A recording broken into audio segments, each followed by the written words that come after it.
2, 1. Good afternoon. This is Michelle Cummings-Steele, Chair of the Metropolitan Board of Parks and Recreation. I would like to call this meeting of the Metropolitan Board of Parks and Recreation to order. I will now call the roll of the members present for each commissioner.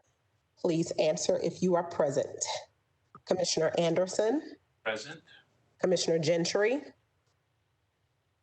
Commissioner Haynes. Commissioner Hughes.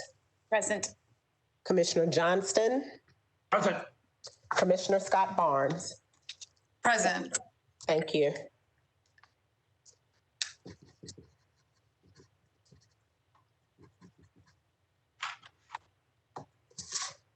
The Parks Board must vote on the record that the COVID-19 pandemic requires it to hold a telephonic meeting as permitted under the Governor's Executive Order number 16, and that contrary rules are suspended.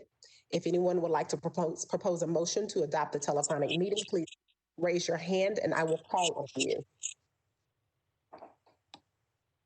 Commissioner Hughes. I propose that we have a telephonic meeting. Is there a second? Commissioner Barnes, Scott Barnes. A second.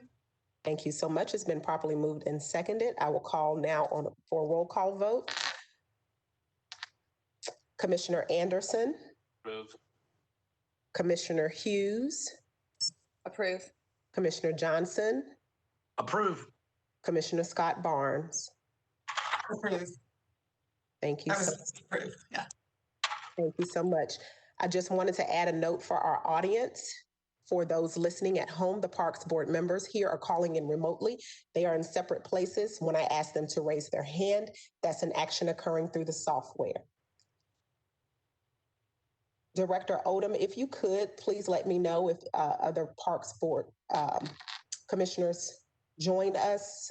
The list is kind of long and I'm trying to scroll through. I will.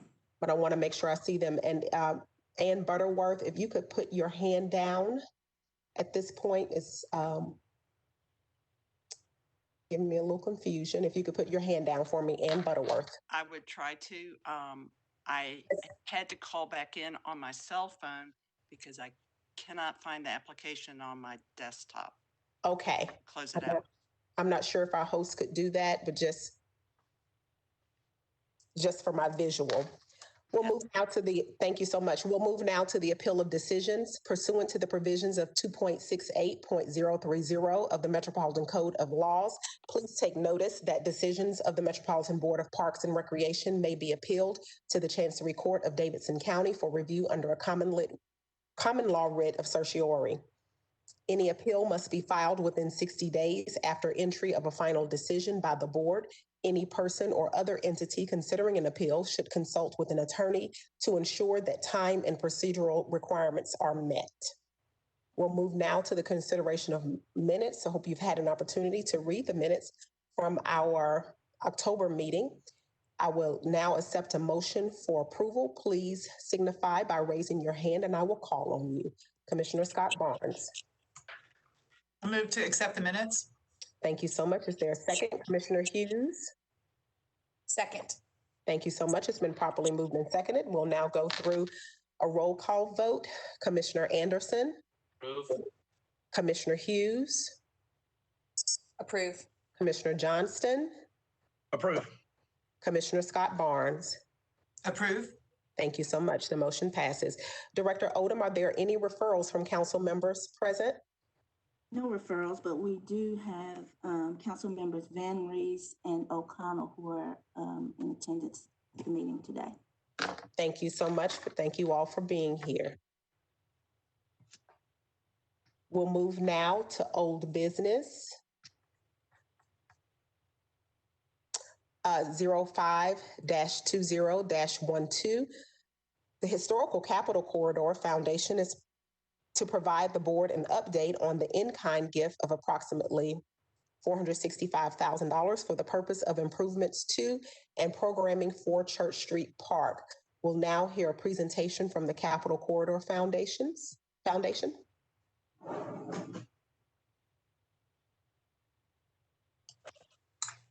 I apologize in the beginning in that I've recently retired and I have been dependent on an IT department to help me with things. So I'm struggling on my own. But my name is Ann Butterworth. I am serving as the chair of the Historic Capital Corridor Foundation.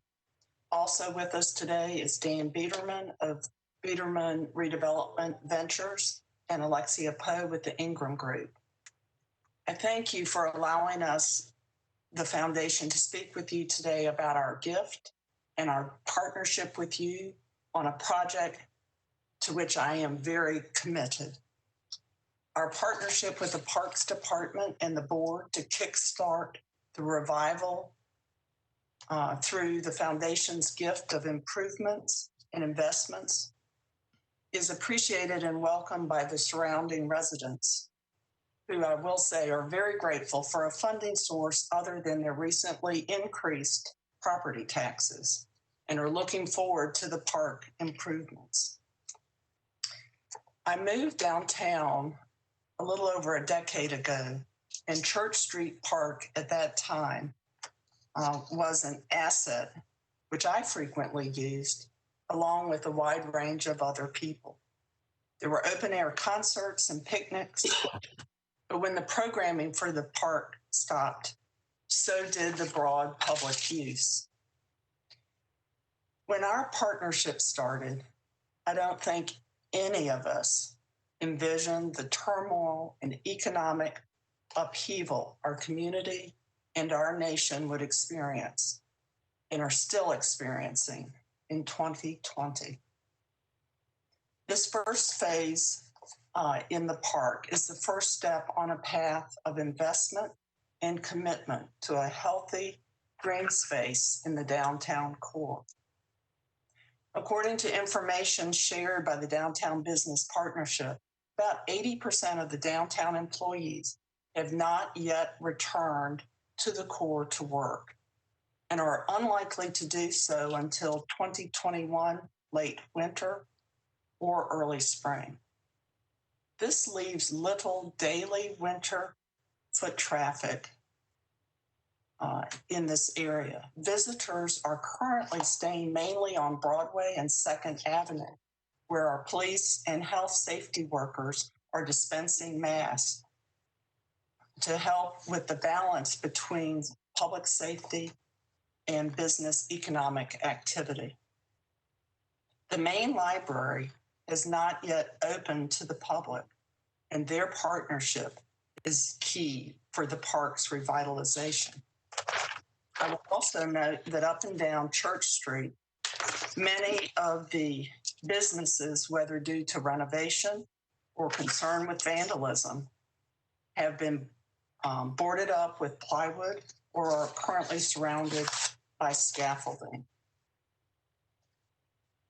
The Historic Capital Corridor Foundation is excited and looking forward to the park opening with appropriate programming and safety procedures in place, especially given the small size of the park, which is less than 1/3 of an acre. When you compare this with the ability of Ascend, Riverfront, and Cumberland parks to provide easily accommodated social distancing. I believe at this time, Dan will be providing you some information. Again, I am very excited about this project, and I look forward to answering any questions you may have. Dan? Thanks very much. And can you show me that you can hear me just to make sure the tech is working? And can. Okay, good. Thank you to the Parks Board for the opportunity to speak, the Metro Council and Councilman O'Connell. We've spoken with a few times, and the mayor's office. Everybody's been very helpful. Based on 40 years of experience in the public space improvement business, we really do think this park will be a top tier destination for downtown Nashville. Almost nobody believed that when we started.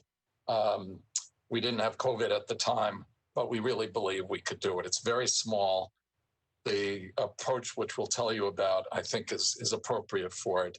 And we believe it'll become a huge asset to the neighborhood. And we're pitching to a number of the real estate owners nearby, and their reaction indicates that they also have great hope, and they're actually appreciative of the improvements they've seen on their sidewalks since we began work. For whatever reason, we didn't expect to have the fence up this long because of COVID, but the property owners are seeing improvement already. We've worked in 32 states, and we're applying the same philosophy and approaches to this park that we've used elsewhere. There are two prongs for what we hope will be a March 29 opening. First, a large number of visual improvements with horticulture, movable chairs and tables, other amenities, and then programming that we really believe will draw a wide variety of park goers once there are people back on the streets of downtown Nashville in greater numbers. We have done the same thing elsewhere, some cases in the midst of COVID-19, just because it was possible in certain selected places to do that. New York is one. New York is a shell of what it used to be, but because of its size, there are still enough people walking around that you could do some programming. So we all got together about 4 months ago. The mayor's initial hope was we could get the park open by the time of the suffrage anniversary. It was decided with City Hall, with Metro, that that wouldn't make sense given how very few people there were circulating around the Church Street Park area. This kind of programming needs people not only to be drawn by social media, but also to be to wander by and discover it. And there just was not that crowd. So we just didn't think it made sense to open in the late summer. So that gave us a chance to do some things we always had wanted to do, but might be rushed. A new lighting scheme and accompanying electrical work, and that'll be done this winter. Plantings will be done in March as the weather begins to allow for it, and movable furniture will be added to the park in March also. So we're hoping for a March 29 open. And we think there will be a whole new group of park goers coming at that time. There will be staff to assist guests with things like game carts, keeping the space clean, tending to operation, providing safety, and there will be ambassadors who will be uniformed and easily identifiable. The old fountain in the middle is going to become a huge planter. It didn't make sense to put the plants in now when we were not going to open the park because of COVID, but believe me, you will like the look of it. And it was an affordable and sensible way to make a centerpiece for the park that would be more effective than a fountain. So it's going to be a completely different looking space than before. And we believe that's what we need to have a successful launch. We'd have loved to do this earlier.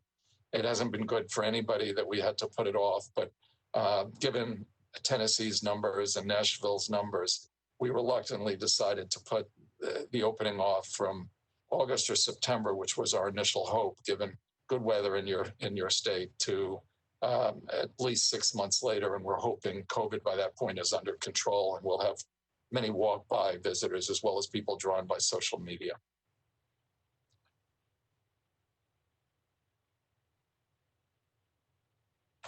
Thank you so much, Ann and Dan, for your presentation. Are there questions from the board, from our commissioners? Please signify by raising your hand. Excuse me, Madam Chair. Before you take questions, I believe Councilman O'Connell wanted to speak. Yes, please. I apologize. Am I audible to everyone? Yes. Great, thank you. Members of the Metro Parks Board and staff, thank you for the opportunity to visit with you virtually today.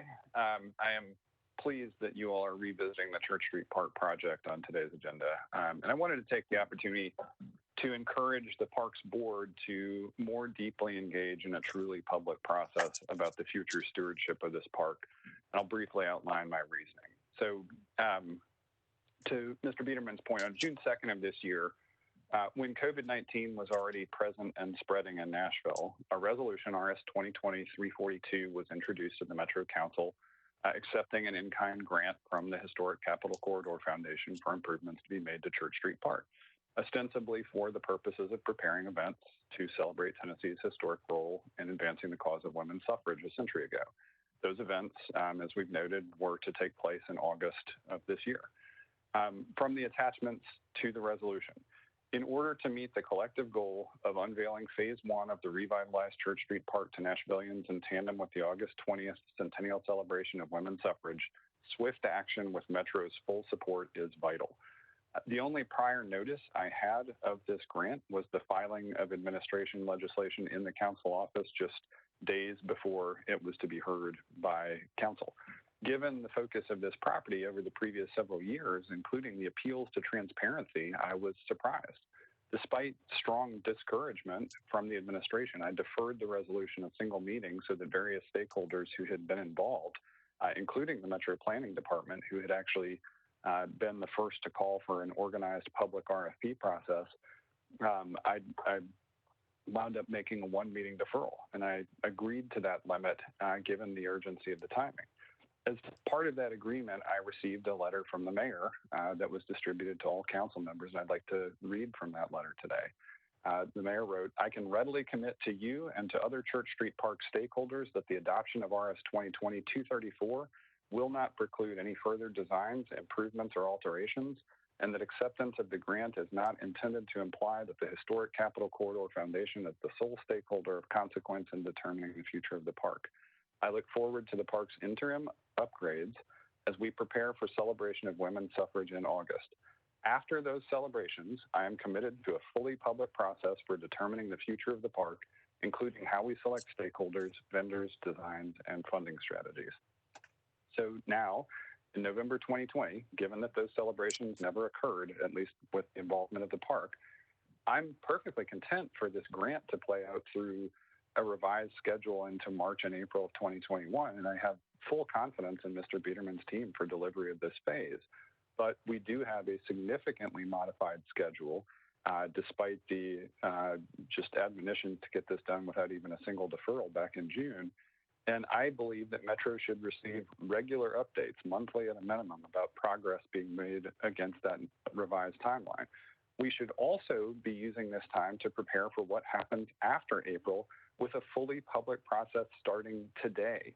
The Metro Parks Department, Planning, the Historic Capital Corridor Foundation, the Civic Design Center, the Nashville Downtown Partnership, Nashville Public Library, the supporting foundations for the library and parks, and of course, urban residents should all be involved in a discussion about where we expect to be and where we expect to go beginning in April 2021. That conversation needs to start now.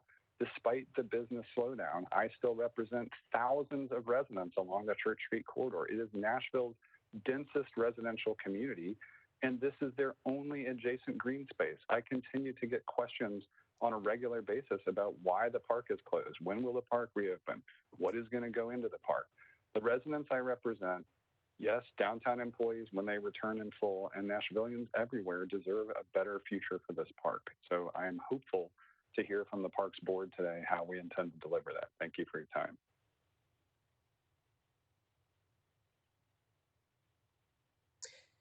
Thank you, Councilman O'Connell. Are there questions from our board? Any questions or comments from our board? Excuse me, Madam Steele, this is Councilmember Nancy Van Rees. May I be recognized? Yes, thank you. Welcome. Thank you very much.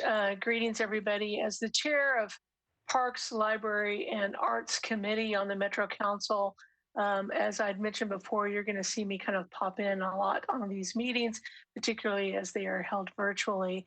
I'm here today to offer my underlining support to Council Member O'Connell's comments, and am eager to hear from this board that they too are fully engaged in making sure that the community remains the focus on this particular issue. This is absolutely the city's park, but it also is a pocket park for a community that Mr. O'Connell represents. And I respect his input on this. Thank you very much. Thank you, Council Lady Van Rees. Let me move up and down before I All righty. Do we have any comments from our board and commissioners? Commissioner Anderson, I see your hand. I want to echo both council members about community engagement. I too, like Councilman O'Connell, I think this happened very quickly. And I remember asking in the meeting when we approved this, I think that was the May meeting. Is that correct, Monique? Was that May? Okay. And it was in the depth of early COVID, and we were more unsure than we are today of what was going on. And we did this for the suffragette celebration, and we had to move quickly. And I specifically asked the question, how long are we tying up this park for because of the celebration of the suffragettes? And I think it was 6 months. And so COVID was not a surprise to this group when we granted that. And I thought too quickly, because I do think we should have open discussion about this. And my recommendation, and I'll just cut to the chase and say my recommendation today is that we put a hold on everything for 2 months, and that any concerned groups that want to come and talk about their ideas of what to do with that park and come to our January meeting, because this whole resolution has evolved to what we didn't even approve. So it had to do with the celebration of suffragettes. We've tied up the park, and there are a lot of stakeholders who aren't happy with that. So I think in all fairness, I think we should leave everything like it is. Don't touch anything with the park. It hadn't been touched for months. Another 2 months is not going to hurt anything. And if there are any concerned groups that want to come and talk about ideas, what to do with that park, some type of RFP process, we want to go that direction, or maybe we should have a separate meeting. Maybe we can do it on the same day of a park board meeting and have it in the afternoon. But there are other groups who are stakeholders in that area, in Council Member O'Connell's district, who are very vocal about this. And I think it's only fair we open it up, because nothing has happened. And I approved it, or I think I abstained actually, but it got approved based on the suffragette celebration, so nothing has happened. And so I think just extending it, this was not granted for y'all to take over the park without public input. I think it's wonderful what you're doing. I don't think it's a bad thing, but I think others need to see it at the table. And so I would recommend to my fellow board members considering putting a hold on everything for 2 months and asking for any stakeholders who want to come and give us their ideas, and then we can make a decision on how to proceed. Are there comments from other board members? Commissioner Scott Barnes? I guess I was amazed that this item came up in May, and I think given at the time just the state of the world, it was a huge gift and a huge grant. And I think that for the park department to receive this nearly $500,000, private funding, I think, considering the size of the gift and the state of Metro's budget, that was a huge gift for this group to come forward. And so I guess I recognize some of the concerns about the process, but I think the part that to me, I think it is, nobody expected the pandemic to last this long. And I think in my mind, they committed this huge gift, and this huge amount of money was given for many reasons, including programming and kind of showing that this park can be successful. So in my mind, it is, to me, it seems appropriate for us to allow this period to be extended in order for this group, who's already invested a lot, to show what this park can be. And that's, I think, going to also challenge a little bit the conversations that, because this group is trying to present a certain programming and aspirations for the success of this park, I think it would be difficult to have the conversations where we have other stakeholders come in and do that before they've had a chance to fully exercise what they've offered to do. That's my, those are my comments about this. Commissioner Anderson, your hand is still up. Did you have another comment? Yes, and first of all, and I don't disagree 100% with you, Susanna, but that was not what was told to us in May, why we should approve this. And secondly, I'd like to know how much cash has been spent or given. I mean, a lot of this is in kind. So, I mean, I think it sounds good. That's $500,000 given to the park, but I don't know what that means. I asked that question a couple months ago, and I don't think there was as much cash per se as it sounds like. So I don't think the investment is as big as it sounds like. So I might be proven wrong, but I think it's not right for the public is we were not told, that was not the premise we accepted this gift on. And I think that's where I think other stakeholders should be heard before we proceed.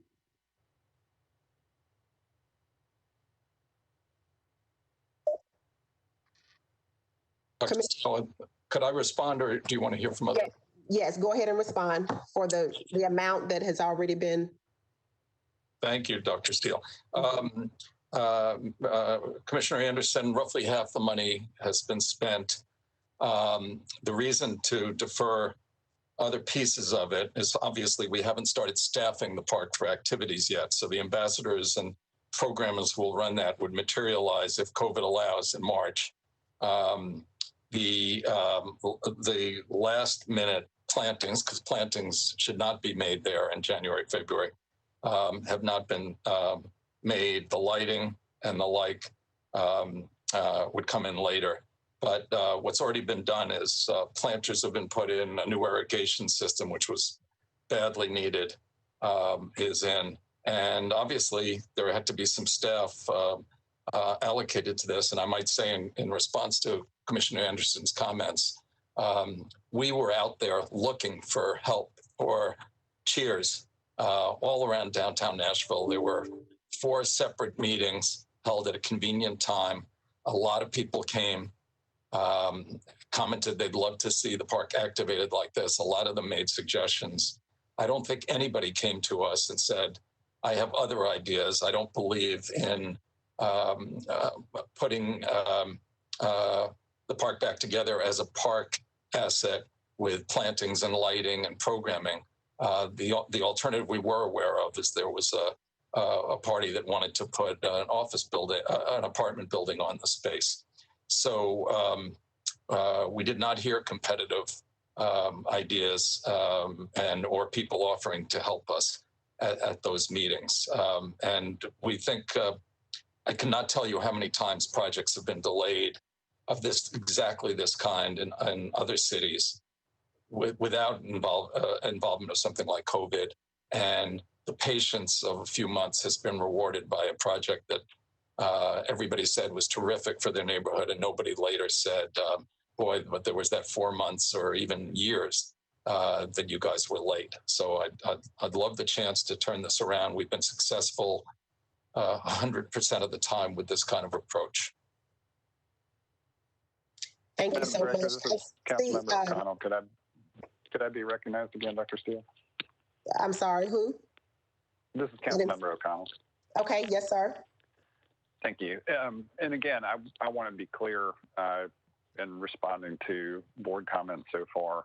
I think my concern, having watched this project as a whole be adrift across a period of 4 years, all the while with residents, watching the state of the park decline further without considerable active management. The one thing I would say to Mr. Biederman's point is, part of the process here that has been a failure across all of that period has been the lack of an open RFP. I mean, we have absolutely seen a handful of deeply competitive ideas for what could happen to both the park and Studley Boulevard.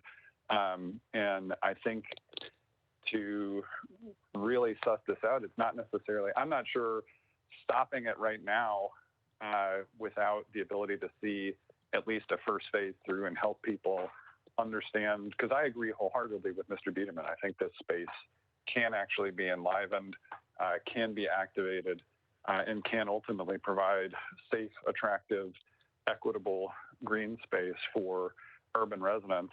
But it will take energy and effort, and that's what I want to see starting now is a process that ensures that not only do we have multiple phases of reinvigorating this park, but that we also have an operational plan, a partnership plan, the stakeholder support that's going to make this successful, not just on opening day, but for the several years that come after opening day. So, I mean, if the board chooses to delay right now, that's fine. But I think whichever path we go down, if it's hitting pause right now, letting this play through on April 1st, I still think the long-term best interest for the park is to get to if we get to phase one, or if we stop now, is to revisit the overall conversation through a transparent view of what is possible. Commissioner Hughes. Thank you, Commissioner Steele. So I'm curious about the programming and staffing that's we're talking about beginning in the spring now. The way I read this is for 6 weeks. And my history is I've worked across the street from that park for 12 years, and I've had these conversations for now, I guess, 16 years. 6 weeks is great. What happens at the end of 6 weeks, and how can we ensure, because we know what will happen, it will revert over time. And so I'm interested in the long term, and that is what the mayor said in his letter that Councilman O'Connell read, that he's fully committed to that long-term vision. So my question is, how can we incrementally get there with phase one? And this has been, I'm sorry that it was delayed because of the women's suffrage. It would have been really cool too, but how can we move forward, but at the same time begin having those longer term conversations and make sure that as many people as are interested in putting forth ideas go forward. So I'm not necessarily suggesting we should stop this, but I think we should not wait to start that other conversation until what would now be the middle of May, 6 weeks later. So those are my contributions at the moment. I'll call on Ann Butterworth. Your hand is up, and if you have answers to Commissioner Hughes' question as well, if he still wanted to speak, we'll go back to Mr. Biederman. I just agree that if we don't have a holistic approach, like Commissioner Hughes said, we have to have that long-term vision. And the Historic Capital Corridor Foundation is committed to that. And I also have to say, I have had so many friends, people I didn't even know who live on Church Street that have said, we are so grateful that attention is being given to that space. And the fact that it is not being ignored. I guess what I would say is the foundation is committed to working with the parks and the Parks Board, and we are here and we will be a partner. We are a small group. We are volunteers and working hard to get an larger group joining with us. And we look forward to working with you to get all the voices in to make sure that this park is programmed and is providing services that will attract the people in the area. I think that's all I have to say right now, but just, I have a sense that there is a feeling that we aren't committed to working with the Parks Board. And I don't know where that has come from. And I just want to make sure y'all know that we really want to make sure this is a successful park for Nashville. Thank you. Commissioner Scott Barnes. Thank you. I guess I wanted to raise the point that this seems to me to be it seems like this is like a friends group coming in, and in theory, I appreciate the comment about having an RFP. I guess if I'm understanding correctly, the intention of the RFP being a group to come in and revitalize the park, but to me, I'm not sure we're having RFPs for friends groups who are offering to bring in private dollars and engage in the Centennial Park or the Percy Warner Park. So I think that to me this is a situation where we have a private group willing to do it, and we're not calling it the Friends of Church Street Park, but essentially they're operating as if they are a friends group and bringing private dollars to engage the park in this way. So I, at this point, feel like, I want to be supportive of this friends group and support the public-private partnership. And I do sort of worry that, it sends a signal to other private entities that if we're not appreciative of private dollars coming in, I think it sends a signal to others who might feel discouraged about partnering with the city for the greater good of Nashvillians. Commissioner Anderson. Suzanne, I agree with you. I guess I'm confused. What is the intent? So when we first approved this, it was 6 months, I think. Is that right? The time frame? Is that correct? I believe so. I think it was 6 weeks. So we approved in May, and we were going to, and then in September, I think the time frame was over. Is that right? Remind us what we approved, because I thought it was like 6 months that we said you're going to take the park over and during the celebration of suffragettes, and I knew there was a period of time where it would revert back to the Parks Department, correct? Mr. Biederman, you may want to chime in. I don't have my specifics, the specifics before me, but it was the improvements to the park to coincide with the anniversary of women's suffrage, and then a 6-week period after that for programming, is what I recall. Yeah, no, the clear intent was for HCCF to show significant improvement. When a lot of people in town, including the Nashville Downtown Partnership, told us they thought it was a hopeless case.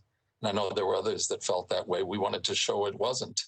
And in addition to the great support from the hotel that's adjacent, we've begun to get deep into the real estate community surrounding the area. So far, not one of them has been negative. All of them saying this is fabulous. Already we see improvement. Stick with it. And obviously, we're not asking them for funds yet. But the intent, as with many of our other projects, is to first show improvement, then raise money from the real estate people who stand to benefit most, perhaps, and keep it going throughout. So we have no intention of letting it slide back, as one of the commissioners feared.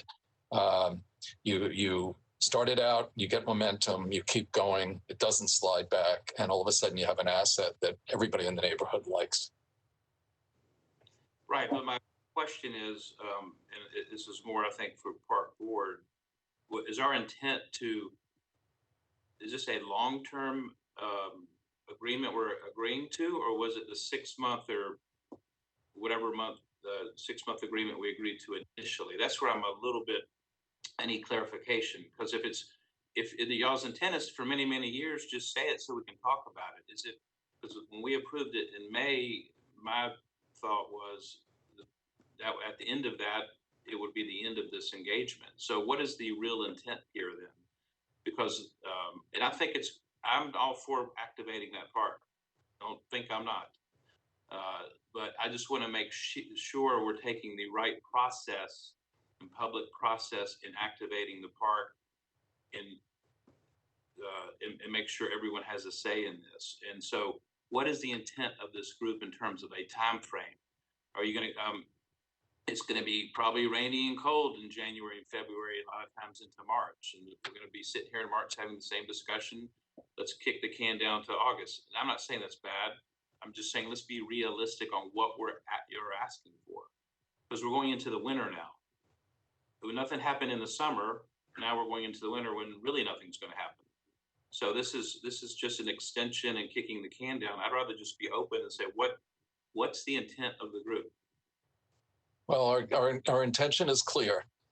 We know the season are going to change. We know it's going to warm up, and if COVID allows, we will start the programming, finish the planting, do the lighting, and reopen the park with a lot of activity, a lot of amenities, and make a major difference. The one thing we can't decide in advance is COVID, because it's very hard to activate a park when you have no people circulating in a downtown area. I remember distinctly, by the way, George, in June, although there was a national pandemic, Nashville felt kind of open to everybody I talked to, and I was there several times.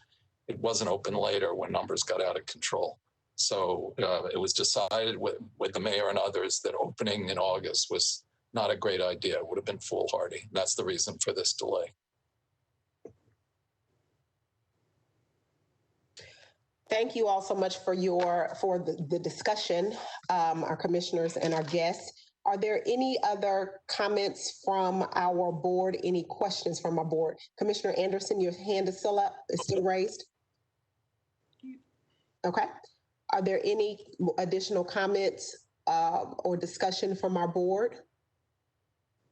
Well, no matter what we do, I think we need to ask for, and maybe nobody shows up, and that's fine. But I think we just need to ask if any other groups want to come in front of us to come and get on our agenda and propose or talk to us about other ideas. So I'm just saying that publicly because I think it's important if others have ideas what to do or want to be involved, they need to let everybody know on this meeting. And so, and then I still don't feel like I got my question answered. When does this end for this group? Because again, when we approved it early on, it was 6 months. There's still no answer. When do you think this ends, or is this something y'all want to do very long term? Commissioner Hughes, I believe Yes. there's another question. Go ahead. Yes, thank you. I guess I'm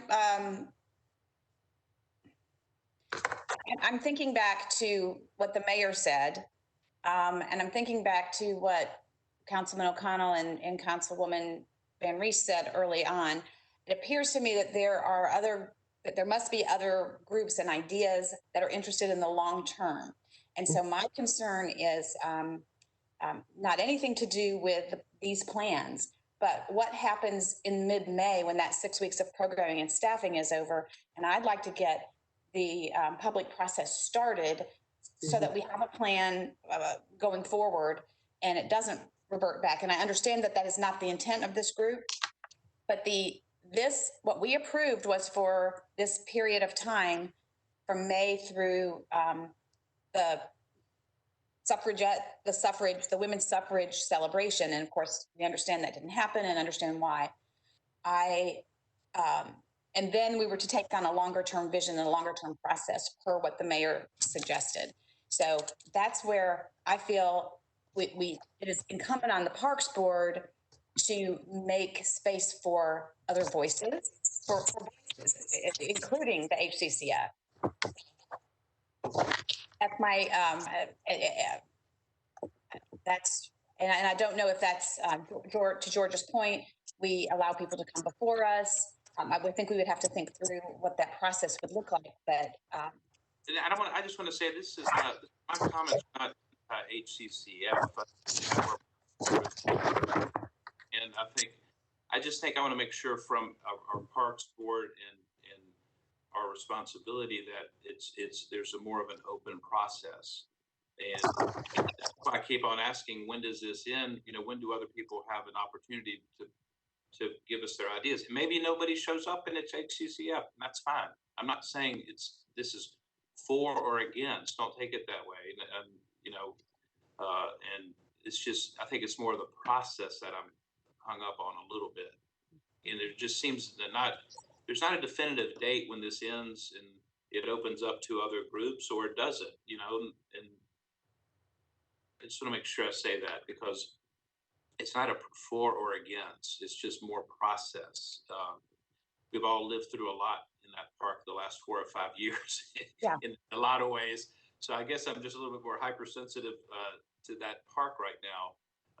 And it's nothing against Dan and your group. I mean, I know Dan well, and he's done amazing work in New York. So it's not that, it's about process. And I think we need to really understand that process, because we're going to be sitting here in March, because we know what the weather's going to be like. And a lot of this work is not going to get done. I hope I'm wrong. And it wouldn't be anybody's fault. It's just the weather. We can't control that. And then here we go again. So that's where I want us to get over that. There seems to be a little lack of communication or definitiveness to that. And let me echo that, George. The last time we were really deep into the conversation about Church Street Park, the criticism of the proposal that we were looking at was that it had not been a formal process. And that was very difficult. I think I still have scars from that experience. And I also want to say that, yes, this is similar to a friends group and a support group, but the difference is that in a park that has been established and humming along, a friends group comes with some plans for improvements. I think there's not necessarily agreement on on Church Street Park. And so this is a very generous gift, very generous opportunity to improve the park. But I think it's different than an established park with a friends group. Not that, because of the nature of this particular park. So I do think there's a little nuance there. Thank you all so much, commissioners, and to our guests for the deliberation. Did I hear? We at this point need to, we've heard the update. We at this point need a motion for next steps. I will accept a motion. There's been quite a few things that have been stated that need to be considered. And learning from our last meeting, if you're making a motion, if you could divide those so that we know what we're voting on, we would appreciate it. But we need a motion for next steps. Yes, Director. Yeah, I'm sorry. Okay. Go ahead, Councilmember. Councilmember. I was just going to say, as the Parks Board considers motions, I think Ms. Hughes maybe spoke to this, which is the idea that I think maybe what is most needed is a master plan, right? That this is not even just about an RFP, but maybe the RFP is itself actually about a master plan. This was a specific time-boxed phase that was connected to an event that Nashville was at the center of. That moment has passed. Right now, the conversation is about the future of the park, and I think that is what I am personally most concerned about. Director Odom. Thank you, Commissioner.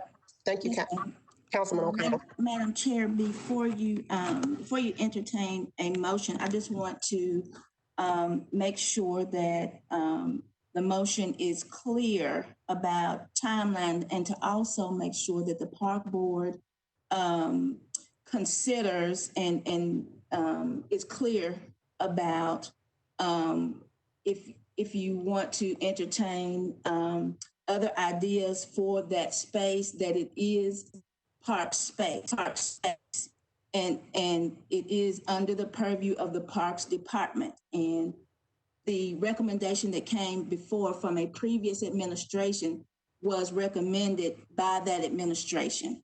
So I would think that any ideas that you entertain for this park in the interest of transparency are as a park space. That would be my thought, given that we are the Parks Board and the Parks Department, and that is what we will do. That's what we do. So that our scope be limited in that way. And if there is something else that is recommended, that there's another process for that. Thank you, Director Odom. Hearing that input, I will now accept a motion from our Parks Board commissioners. Commissioner Hughes. I'm sorry, I'm not quite ready to make a motion. Oh gosh, now I think I forgot what my train of thought was. Oh, okay, gosh, this is really embarrassing, everyone. I had a really good point, but oh, I know, Commissioner, Director Odom, can you share with us what Plan to Play says if there is anything specific about Church Street Park? Because isn't that the master plan for the Parks Department? Church Street Park and downtown parks in particular are mentioned in Plan to Play, and it would be deemed as a pocket park. As you know, the resources that we have in this department are one of the reasons why the park is in the condition that it was in before the foundation donated their improvements. But ideally, it would be a vibrant pocket park for residents and employees for downtown. That ideally, yes.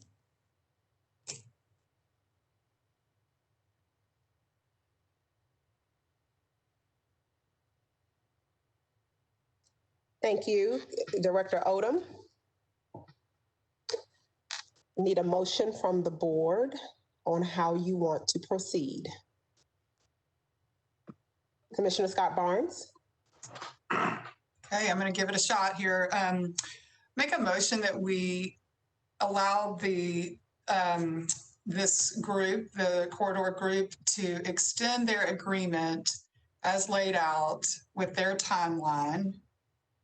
That's my first motion.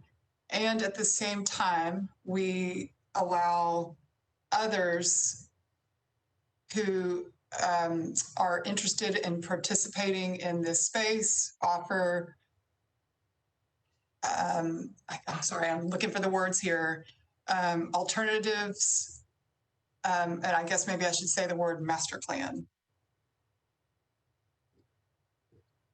Alternative master plans.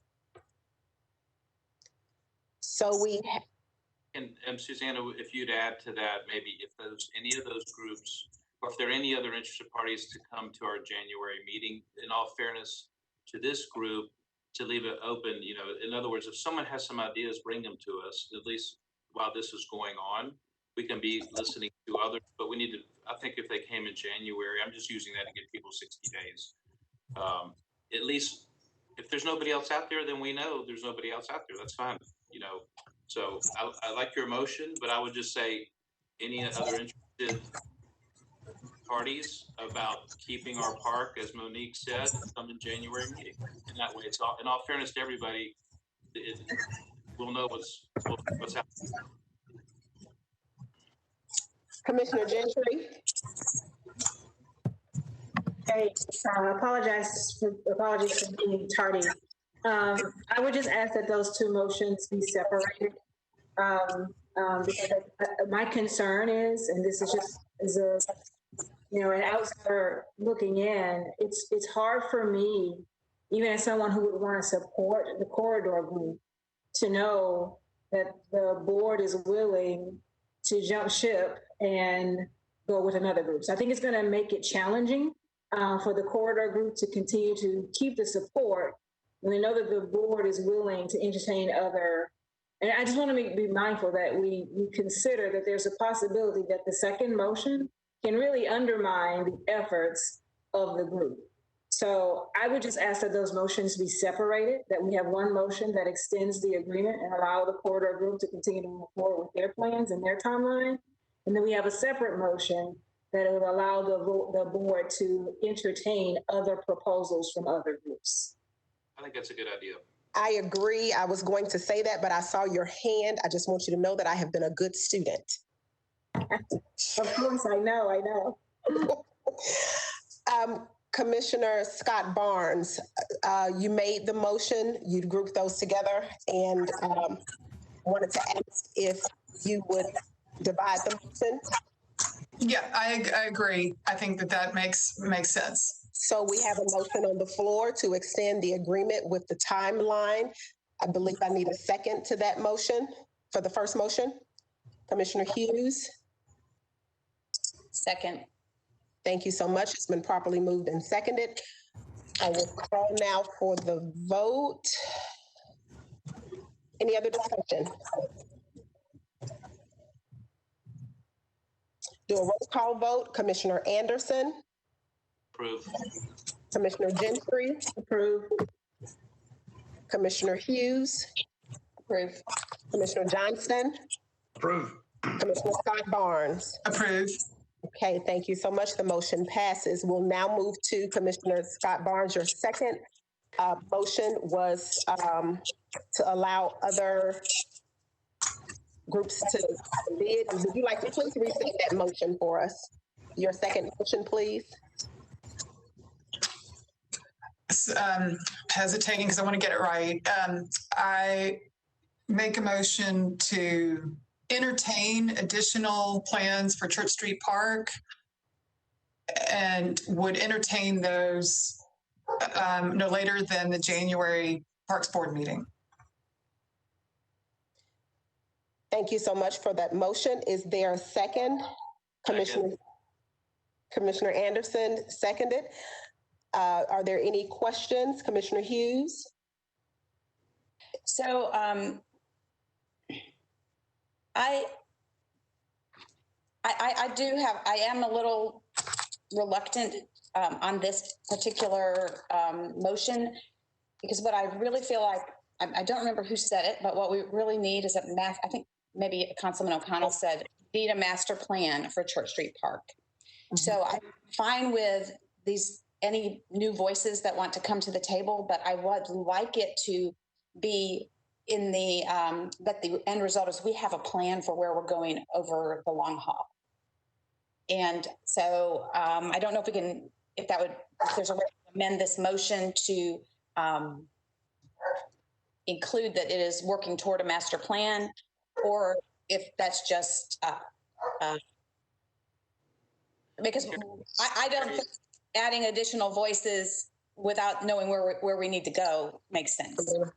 So the discussion that we had first began with community engagement, and then it went to a planning process. And so in my mind, that can be two different things. It could be the same.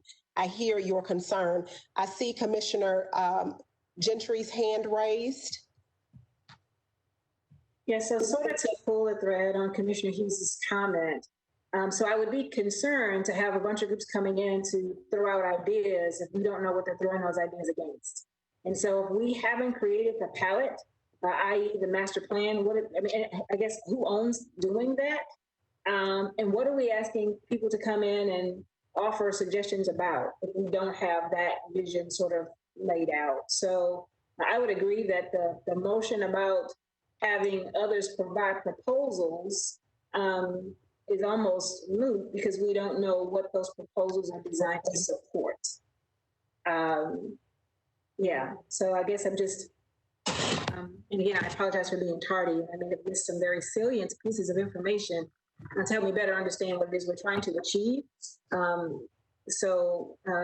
Yeah, so that would be my concern, is that if we're talking about a master plan for the park, and then asking individuals to come in and discuss how they would contribute to the actualization of that plan. Yeah.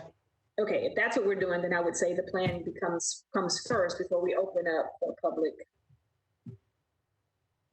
I was answering in the affirmative, saying I hear what you're saying, not yes, that's what that was. To clarify. Director Odom, is your hand raised? It is. And so I just want, for sake of clarity and moving forward in the proper way, and if anybody on the line wants to correct me if I have, I think I am a bit confused. So for clarity for the Parks Board, what usually happens when we are conducting a master plan for a location or a site, normally the Parks Department has the funding to procure those services, to work through Metro's procurement department in a transparent and competitive bid solicitation process for proposals. So that's normally how that comes. I don't want to, again, like I said, I'm a little bit confused, and legal may be able to help me some, but I want to make sure that if we're talking about other groups submitting or coming to the Parks Board with other ideas for this location, that doesn't somehow interfere or undermine or undercut the procurement process that we may be required to use as a Metro department. Monique, can I ask you something? So any group can come in front of our board if they get on the agenda appropriately. So Yes, I don't sir. even think we need a motion for this. My point is, if there are other groups out there that want to come in front of the board, I would just recommend you come sooner than later, maybe do the January board meeting. And if you have ideas, we ask that you come in front of us. I don't know if it needs a motion per se, but I think if there are ideas to get on the table, get on our agenda appropriately and come talk about this while HCCF is doing their work that we just approved. So come in front of the park board if you want to come in front of the park board. I don't know if it needs a motion, say.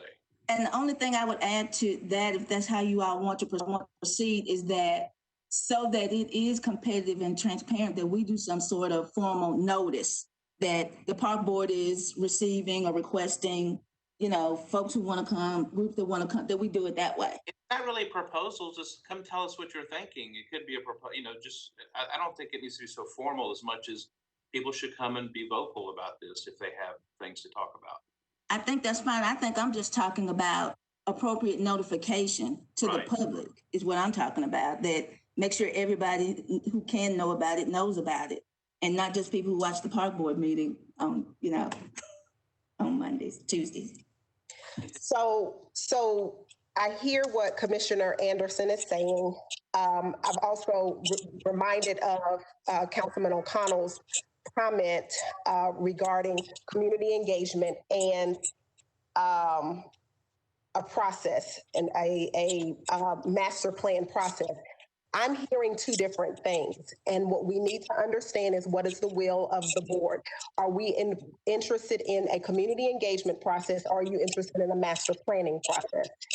Keeping in mind that we have Plan to Play that gives an overview, but specifically regarding this park, I think that we have two different but the same conversation happening.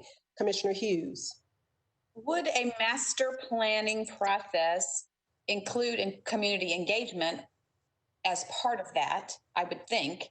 And yes. Then I think we need to do community engagement first. I think it's a both and, not an either or. But Okay. we need to know where we want this park to go. We need to know that because this wonderful HCCF has offered to get us several steps in the right direction. But after that, at the end of, the 6 weeks of programming, what happens? Director Odom? No? Yeah. Your hand was raised. Oh, no, I'm sorry. No, I'm sorry. Okay, so we have the comment from Commissioner Anderson. If it's both and, that we invite persons, and as Director Odom said, to give public notice, to give input beginning in January. I don't know if we need to do that. I just think if people want to come, they can visit. My point is, just get on the agenda, is my point. And that's what I was saying. Yeah. To begin that kind of process in January, to of course to be on the agenda to speak to this park. And so, if that is the Parks Board, what we would like to happen, do you want a motion? We have one commissioner saying that we don't need one. Just want to make sure that the will of the board is represented. Seeing Commissioner Scott Barnes. Okay, I was the one who made the motion, so I'd like to withdraw the motion. It wasn't seconded. Okay, thank you. Thank you for reminding me of that though. Thank you, Commissioner Scott Barnes. Any other comments regarding this? Madam Chair. Yes. Excuse me, and forgive me if I am confusing, complicating the issue. But when we talk about having folks come and get on the Parks Board agenda, I think we need to do some sort of a notice. Yes. Because so that people are appropriately notified, rather than, like I said jokingly, people who watch the Parks Board meeting, they're the only people that are going to know about it. So I just want to make sure that that is the will of the board, and you're okay with that, that whatever you decide, we do a appropriate public notice. Absolutely. I'm in agreement with that, Commissioner Hughes. So I'll move that we add to, that we give public notice that if there are people who wish to speak on the subject of the future of Church Street Park at the January meeting, that we give public notice that that is a possibility. But is that good enough? That's good. Do I have a second? Second. Thank you, Commissioner Anderson. Any other comments, any questions? We'll now take a roll call vote. Commissioner Anderson. Approve. Commissioner Gentry. Approve. Commissioner Hughes. Approve. Commissioner Johnston. Approve. Commissioner Scott Barnes. Approve. The motion passes. Thank you all for your patience. We're going to move now to the consent agenda. I'll accept a motion to accept the consent agenda in its entirety. Commissioner Hughes. So moved. Second. Thank you, Commissioner Anderson. It's been properly moved and seconded. I'll now take a roll call vote. Commissioner Anderson. Approve. Commissioner Gentry. Approve. Commissioner Hughes. Approve. Commissioner Johnston. Approve. Commissioner Scott Barnes. Approve. Thank you so much. The motion passes. We'll move now to new business. 11-20-02. Mr. Steve Hinckley, President and CEO of the Adventure Science Center, to present the Adventure Science Center's Arboretum project to the board. Mr. Hinckley, are you still with us? Yes, I'm here. Thank you so much. You have the floor. Thank you very much.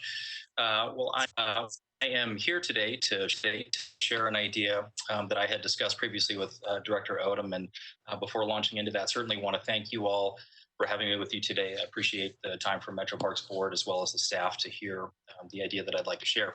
A couple of years ago, some of you may remember that I presented to the Parks Board that eventually it was our intent to begin to utilize more of the campus that we have available to us. It's a 12-acre site that we lease through Metro Parks and then ultimately through Metro Davidson government that we have access to. And certainly under the provision of making sure that all of that site is used with the intent of a science center and for science education.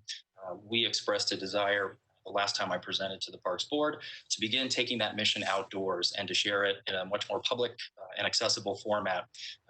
Certainly a number of things have happened in the last couple of years, specifically in the last year, as we faced a lot of challenges and has put a number of projects on hold. However, there is an element of that idea that we are proposing to carry forward now, and that is the idea of beginning to work with our outdoor space. And that first step would be to convert our property, the property that we lease, I should say, into a level 1 arboretum here on our site.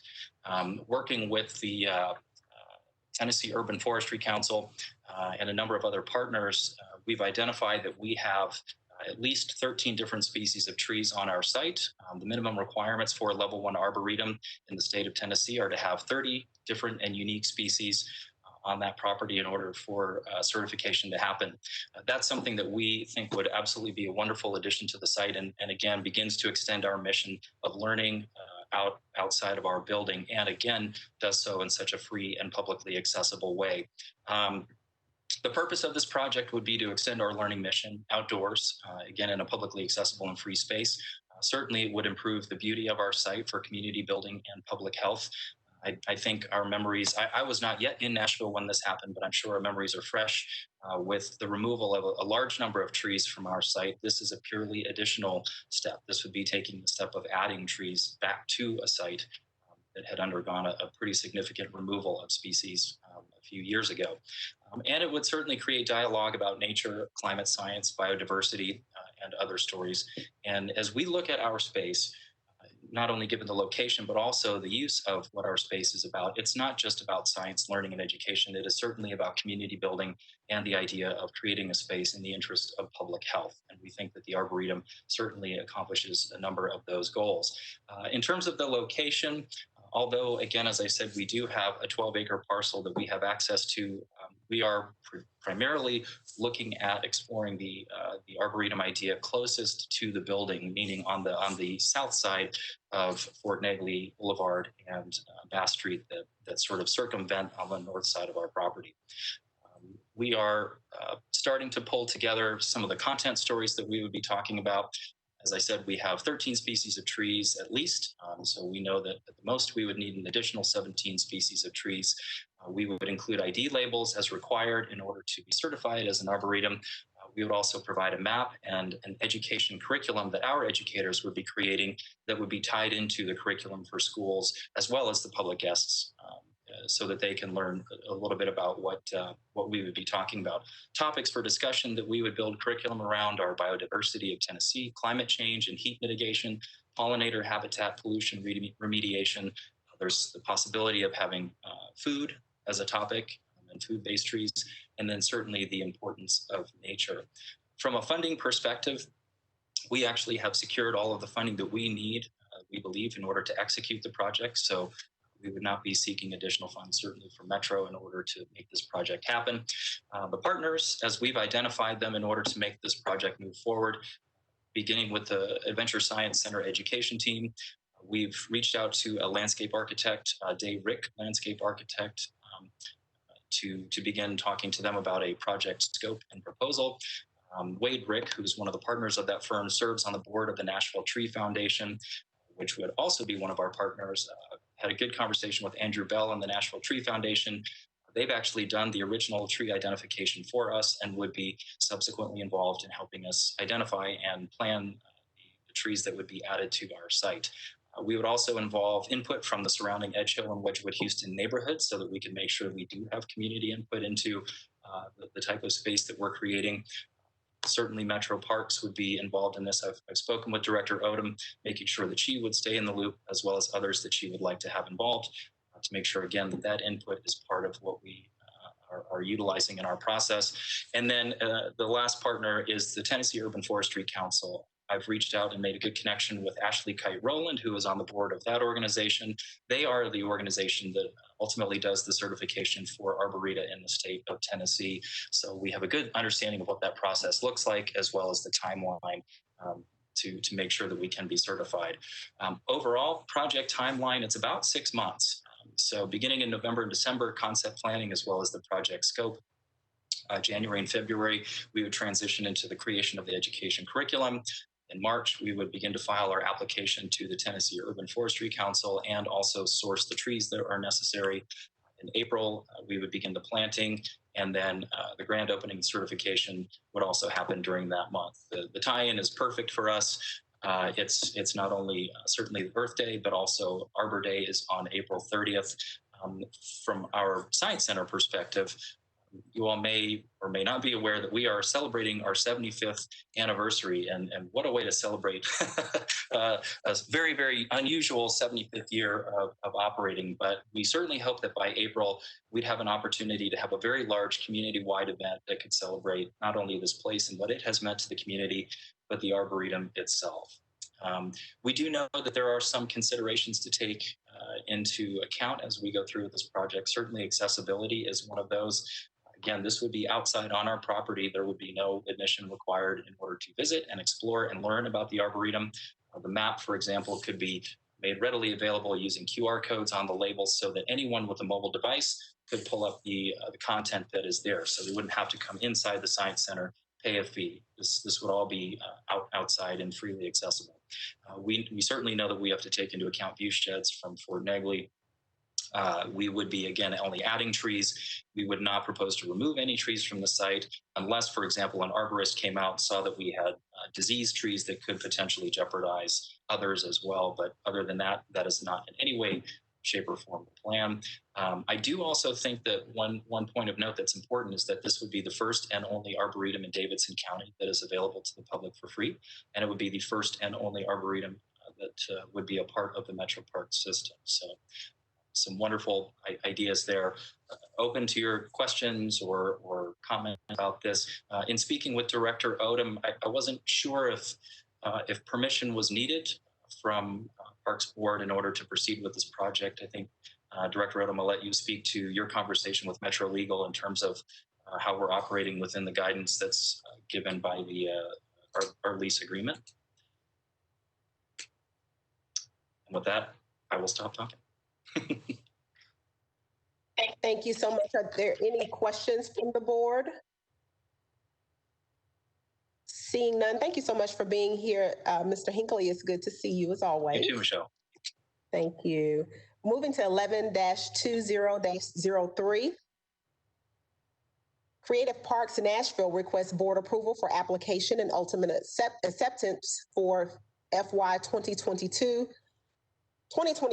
grant funding of $4,500 from the Tennessee Arts Commission to supplement a year of free big band dances for the public with Metro Parks to provide matching funds required of the grant. Please note that due to uncertain financial status of Metro government, the grant is subject to withdrawal. Are there staff recommendations regarding this? Staff recommends approval. Thank you so much. Are there any questions from the board? Commissioner Hughes? I make a motion that we accept this grant from Creative Parks Nashville. Thank you so much. Is there a second? A second, Sharon Gentry. Thank you so much. It's been properly moved and seconded. I will take a roll call vote. Commissioner Anderson? Approve. Commissioner Gentry? Approve. Commissioner Hughes? Approve. Commissioner Johnston? Approve. Commissioner Scott Barnes? Okay, she's not here. The motion passes. 11-20-04, Mr. John Tumanello, Executive Director of the Centennial Park Conservancy, requests that the board accept a grant in the amount of $35,836 for the installation in the first 2 years of monthly expenses for Wi-Fi at the Parthenon. Please note that there is no match or any other financial obligation from Metro Parks or the Metropolitan government relating to this grant process. Is there a staff recommendation? Recommend approval. Thank you so much. Commissioner Hughes. I recommend we accept this grant from the Centennial Park Conservancy. Thank I you make so a much. motion. Yes. Second? I didn't hear it. Is there a second? Second. Thank you so much. It's been properly moved and seconded. I'll take a roll call vote. Commissioner Anderson. Approve. Commissioner Gentry. Approve. Commissioner Hughes. Approve. Commissioner Johnston. Approve. Thank you so much. We're moving now to 11-20-05. Ms. Wesley Payne, Director of the Parthenon, requests that the board accept a donation of 2 works of art created by Nashville artist Paul Lancaster and valued at approximately $15,000 $20,000 each from Mr. Gray Carter. The two paintings are Two Eves, 1990, 42 by 48 oil on canvas, and Still Life with Two Views, 2004, 37 by 57 oil on canvas. Is there a staff recommendation?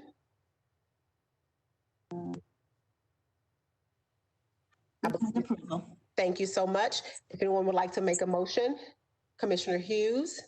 I recommend that we accept the donation of these two works of art from Nashville. That we recommend. I make a motion that we accept. Thank you so much, Commissioner Anderson. Second. Thank you so much. We'll take a roll call vote. Commissioner Anderson. Approve. Commissioner Gentry. Approve. Commissioner Hughes. Approve. Commissioner Johnston. Approve. Thank you so much. 11-2, the motion passes. 11-20-06, the Policy Committee of the Metro Parks Board requests board approval to suspend Section 4, Item L of Policy 3000.1, naming of parks from Parks Policy Manual. Wow. Section 4.L states no park once named may ever be changed. We'll accept a report from the Policy Committee. That would be me. Yes. Okay, so we did have an opportunity to meet. As you know, this meeting was precipitated by some other activities that are going on within the community surrounding one of our other parks.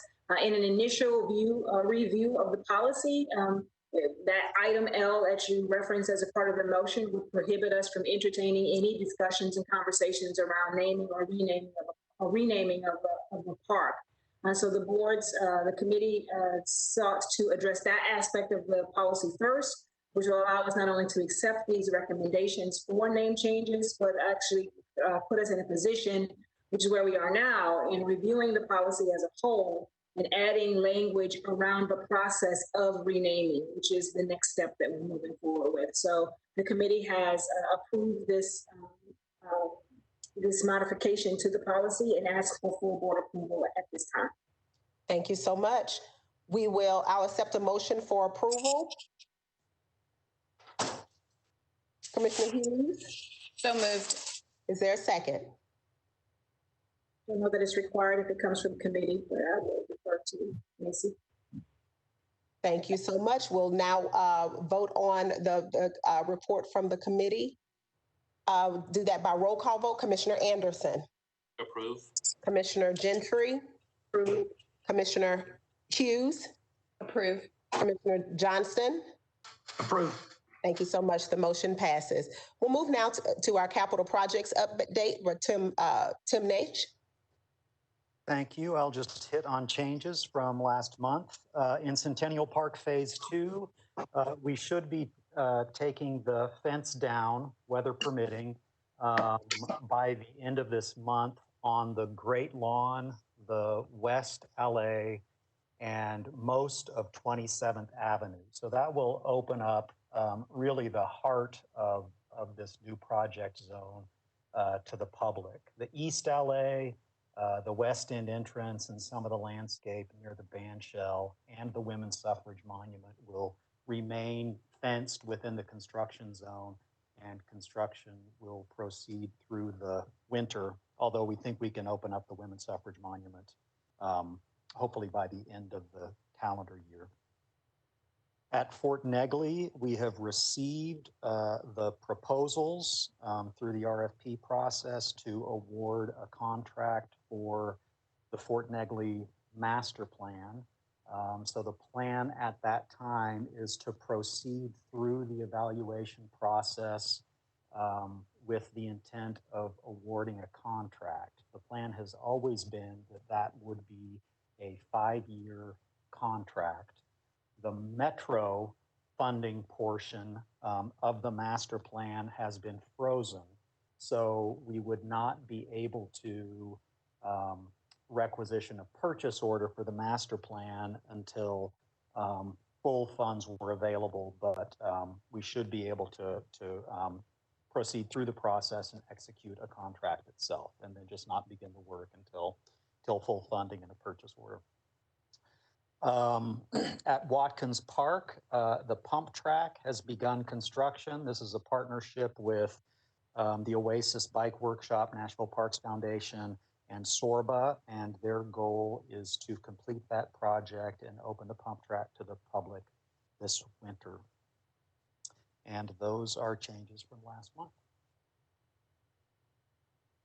Thank you so much for the report. Are there any upcoming special activities and events from Jackie Jones? Yes, there is. There's one particular item I would like to call to your attention, and that is a grand opening of Cussy Gardner Senior Park this coming Monday at 9:30 a.m. If you guys will remember, back in January, we had a very successful naming ceremony for the park, and the event was well attended by both the community and the media. Well, of course, now due to COVID-19, the grand opening will be a virtual event. However, that does not dull our enthusiasm or excitement for the official opening of the park, because one of the highlights of this event is that we have asked all podium participants to bring an item to put in a time capsule to be buried in the park. So we hope you'll join us online, on Facebook, on YouTube, at 9:30 a.m. on Monday for this event. We hope you join us. That concludes my report.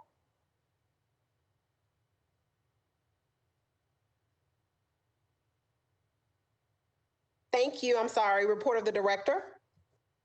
Thank you so much, Madam Chair and Parks Board. You all may be aware that the court ruled against the citizens group last week who had requested the referendum that would include a repeal of the 34% property tax. So Metro departments are waiting to hear what next steps are in regard to impact on the budget, since that referendum did not go forward. We are waiting to hear marching orders from both the administration and the finance department in terms of the hiring freeze and modified spending. So we'll be looking forward to hear that. Just want to give you a note that because our staff is lean already, and we have had some instances of folks coming up having to self-quarantine or self-isolate because of COVID or, just regular call-outs for sickness. Some of the operating hours at some of our facilities may be modified, but please know that we are working with safety at the top of mind, and we'll keep those facilities operating as much as we can. In respect to the recent violent crime at McFerrin Community Center, we're working on security improvement and appreciate guidance in particular from Captain Chris Taylor, who leads our Parks Police Division, and helping us explore safety options. The city has started preparation for the emergency cold weather shelters. They will be held at, the shelter will be held at the fairgrounds this year. Our Parks Police will, as usual, participate in the security rotation. Nature centers are working on increasing in-person programming with the necessary safety precautions and have received positive feedback from teachers for their virtual programming. In our community center division, they're currently running a hybrid of in-person and virtual programming for the essential worker support program for Metro schools and our regular after-school program. And we're doing that pending staff availability. Our cultural arts classes are doing well with hybrid and in-person virtual programming. Our consolidated maintenance team is working on a number of repair and maintenance projects as usual across the system. Some are routine, others are not so predictable. And our Greenways and Open Space Division continues to work with constituents, developers, and fellow Metro departments to explore avenues of passive transportation connectivity. And I just want to say, I appreciate the support and collaboration of some of our peer Metro departments. John Holmes is co-chairing the Rose Park Advisory Committee. And among other endeavors, this committee is working to build and nurture a positive relationships between Metro, Belmont University, and the Edge Hill community. Stevon Nellums is also participating with that advisory committee. And a special thank you to Councilmember Berkeley Allen for all her efforts and leadership and for supporting the Parks Department on this endeavor. And then finally, I'd like to give a special thank you to the Nashville Parks Foundation for sponsoring our Metro Parks annual holiday event for staff again this year. It's been a tough year. That's an understatement for everybody. It's been a tough year. And the event will be modified in observance of COVID-19 safety guidelines, but we are nonetheless grateful for the foundation's generosity in acknowledging our teammates. And that is despite the challenging economic times for nonprofits, including the foundation. The event is scheduled for December 11th, and as we gain more information about it and pieces come together, I will make sure that you all are updated. That concludes my report. Thank you so much. Are there any announcements, requests for future agenda items, or open items? Seeing none, we will adjourn. Looks like Commissioner Anderson and I are the only ones left. Thank you all. Thank you all so much. Yeah. Thank you all so much for your time. Have a good rest of the day, good rest of the week. Thank you.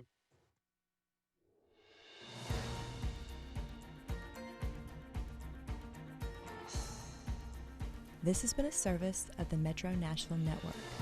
If you would like to see this presentation again, or for more information about this and other programs, visit nashville.gov.